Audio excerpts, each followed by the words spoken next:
ગણેશાય નમઃ। નમસ્તે મિત્રો, મારું નામ બકુત્રા પ્રગતિ છે। હું ધોરણ 4 માં અભ્યાસ કરું છું। હું આજે તમને ભગવદ ગીતાજીનો 12મા અધ્યાયનો પહેલા 1 થી 10 શ્લોક સંભળાવીશ।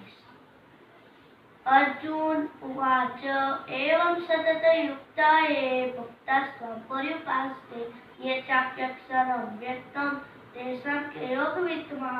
बीजो श्लोक।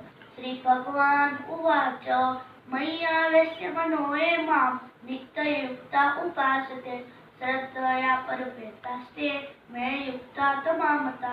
तीजो श्लोक। ये त्वक्षरं निर्देश्यं व्यक्तं पर्युपासते सर्वत्र चित्तं च कूटं स्थं ध्रुवम्।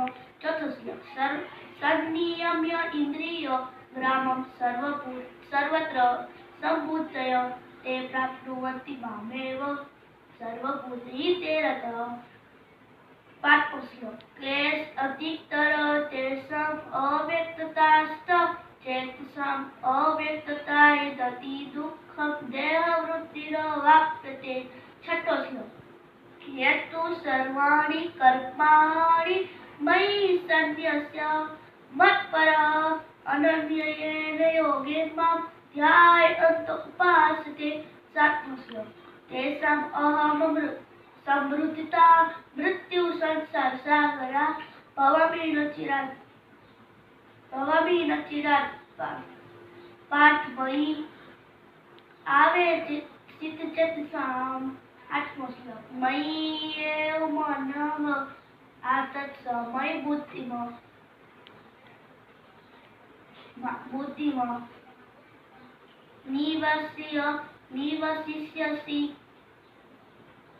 मयि एव अतः ऊर्ध्वं न संशयः। नवमो श्लोक। अथ चित्तं समाधातुं न शक्नोषि मयि स्थिरम् अभ्यास योगेन ततो मामिच्छाप्तुं धनञ्जय। दसमो श्लोक। अभ्यासेऽप्यसमर्थोऽसि मत्कर्म परमो भव मदर्थमपि कर्माणि कुर्वन् सिद्धिमवाप्स्यसि।